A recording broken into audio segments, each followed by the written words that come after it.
My Side of the Mountain by Jean Craighead George. Chapter 14. We all learn about Halloween. October 28. I've been up and down the mountain every day for a week, watching to see if walnuts and hickory nuts are ripe. Today I've found the squirrels all over the trees, harvesting them furiously. And so I've decided that, ripe or not, I must gather them. It's me or the squirrels. I tethered Frightful in the hickory tree while I went to the walnut tree and filled pouches. Frightful protected the hickory nuts. She keeps the squirrels so busy scolding her that they don't have time to take the nuts. They are quite terrified by her. It is a good scheme. I shout and bang the tree and keep them away while I gather. I've never seen so many squirrels. They hang from the slender branches, they bounce through the limbs, they seem to come from the whole forest. They must pass messages along to each other, messages that tell what kind of nuts and where the trees are. A few days later, my storehouse rolling with nuts, I began the race for apples. Entering this race were squirrels, raccoons, and a fat old skunk who looked as if he could eat not another bite. He was ready to sleep his autumn meal off, and I resented him because he did not need my apples. However, I did not toy with him. I gathered what apples I could, cut them in slices and dried them on the boulder in the sun. Some I put in the storeroom tree to eat right away. They were a little wormy, but it was wonderful to eat an apple again. Then one night this was all done. The crop was gathered. I sat down to make a few notes when the Baron came sprinting into sight. He actually bounced up and licked the edges of my turtle shell bowl, stormed, Frightful, and came to my feet. "Baron Weasel," I said, "it is nearing Halloween. Are you playing tricks or treats?" I handed him the remains of my turtle soup for dinner, and, fascinated, watched him devour it. Notes. The Baron chews with his back molars, and chews with a ferocity I have not seen in him before. His eyes gleam. The lips curl back from his white pointed teeth, and he frowns like an angry man. If I move toward him, a rumble starts in his chest that keeps me back. He flashes glances at me. It is indeed strange to be looked in the eye by this fearless wild animal. There is something human about his beady glance, perhaps because that glance tells me something. It tells me he knows who I am and that he does not want me to come any closer. The Baron Weasel departed after his feast. Frightful, who was drawn up as skinny as a stick, relaxed and fluffed her feathers. And then I said to her, "See, he got his treats, no tricks." Then something occurred to me. I reached inside the door and pulled out my calendar stick. I counted 28, 29, 30, 31. Frightful, that old weasel knows. It is Halloween. Let's have a Halloween party. Swiftly, I made piles of cracked nuts, smoked rabbit and crayfish. I even added 2 of my apples. This food was an invitation to the squirrels, foxes, raccoons, opossums, even the birds that lived around me to come have a party. When Frightful is tethered to a stump, some of the animals and birds will only come close enough to scream at her. So Bird and I went inside the tree, propped open the flap and waited. Not much happened that night. I learned that it takes a little time for the woodland messages to get around, but they do. Before the party, I'd been very careful about leaving food out because I needed every mouthful. I took the precaution of rolling a stone in front of my store tree. The harvest moon rose. Frightful and I went to sleep. At dawn, we abandoned the party. I left the treats out, however. Since it was a snappy, gold-coloured day, we went off to get some more rabbit skins to finish my winter underwear. We had lunch along the creek, stewed mussels and wild potatoes. We didn't get back until dusk because I discovered some wild rice in an oxbow of the stream. There was no more than a handful.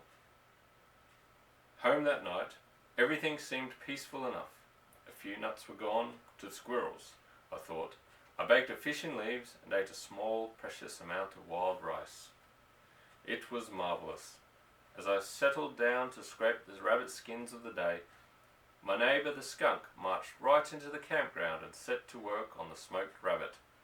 I made some Halloween notes. The moon is coming up behind the aspens. It is as big as a pumpkin and as orange. The winds are cool. The stars are like electric light bulbs. I'm just inside the doorway with my turtle shell lamp burning so that I can see to write this. Something is moving beyond the second hemlock. Frightful is very alert. As if there are things all around us. Halloween was over at midnight last night, but for us it is just beginning. That's how I feel anyhow. But it just may be my imagination. I wish Frightful would stop pulling her feathers in and drawing herself up like a spring. I keep thinking that she feels things. Here comes Jesse C. James. He will want the venison. He didn't get the venison. There was a snarl and a big raccoon I've never seen walk past him, growling and looking ferocious. Jesse C. stood motionless. I might say, scared stiff.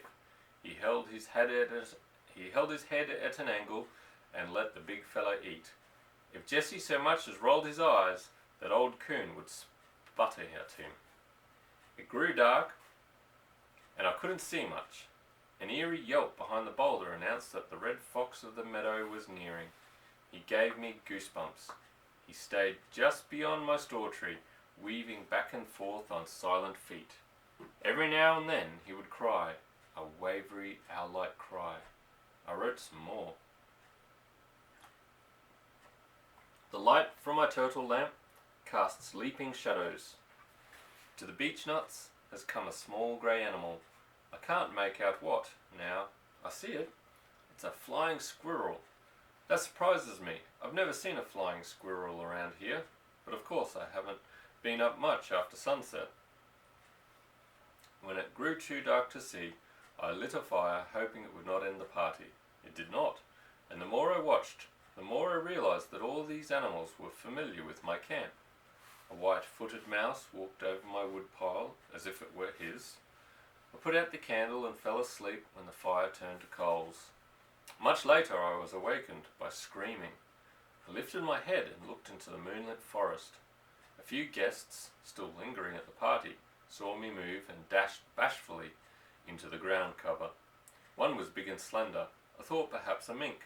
As I slowly came awake, I realized that screaming was coming from behind me. Something was in my house. I jumped up and shouted, and 2 raccoons skittered under my feet. I reached for my candle, slipped on hundreds of nuts, and fell. When I finally got a light and looked about me, I was dismayed to see what a mess my guests had made of my treehouse. They had found the cache of acorns and beech nuts and had tossed them all over my bed and floor. The party was getting rough. I chased the raccoons into the night and stumbled over a third animal and was struck by a wet stinging spray. It was skunk. I was drenched. As I got used to the indignity and the smell, I saw the raccoons cavor around my fireplace and dodged past me. They were back in my tree before I could stop them. A bat winged in from the darkness and circled the tallow candle. It was Halloween and the goblins were at work. I thought of all the ash cans I had knocked over on the streets of New York. It seemed utterly humorless. Having invited all these neighbours, I was now forced with the problem of getting rid of them. The raccoons were feeling so much at home that they snatched up beech nuts, bits of dried fish and venison and tossed them playfully into the air. They were too full to eat any more, but were having a marvellous time making toys out of my hard-won winter food supply. I herded the raccoons out of the tree and laced the door. I was breathing relief when I turned my head to the left, for I sensed someone watching me. There in the moonlight, his big ears erect on his head, sat the red fox. He was smiling. I know he was. I shouted, "Stop laughing!" and he vanished like a magician's handkerchief. All this had awakened Frightful, who was flopping in the dark in the tree. I reached in around the deer flap to stroke her back to calmness. She grabbed me so hard I yelled, and the visitors moved to the edge of my camp at my cry. Smelling to the sky, bleeding in the hand, and robbed of part of my hard-won food, I threw wood on the fire and sent an enormous shaft of light into the night. Then I shouted. The skunk moved farther away. The raccoons galloped off a few feet and galloped back. I snarled at them. They went to the edge of the darkness and stared at me. I had learned something that night from that very raccoon bossing Jesse C. James. To animals, might is right. I was biggest, and I was oldest, and I was going to tell them so. I growled and snarled and hissed and snorted. It worked. They understood and moved away. Some looked back and their eyes glowed. The red eyes chilled me. Never had there been a more real Halloween night. I looked up, expecting to see a witch. The last bat of the season darted in the moonlight. I dove on my bed and tied the door. There were no more notes about Halloween. That's the end of that chapter. Good night.